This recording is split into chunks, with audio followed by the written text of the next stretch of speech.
This. You can't have it. Say hi, Granny.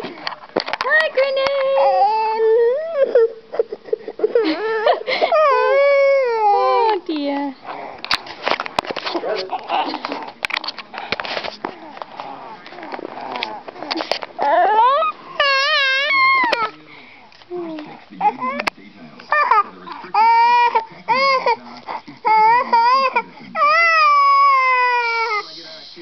You're noisy.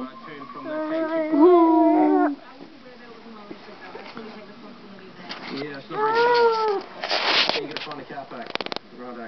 Okay, just wait there for us. The driver seems to be doing one right thing, but two wrong things. She looks to be a sober driver. She's restricted. May have panicked a little bit, I think, but she was just looking to get in the car park, I believe. What are you doing? We'll find out once I do a breath test, I think. And we'll require you to undergo a breath screening test about delays. Keep going, keep going, keep going, keep going, keep going, keep going, keep going. That's the one. 19. Which means you're a youth as far as the family goes, okay?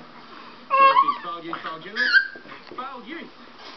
Which means, unfortunately, I now require you to accompany me to the Ellerslie Patrol Base or the drink driving checkpoint, which just happens to be over there. At the booze bus, the teenager reveals she's had only one glass of Merlot.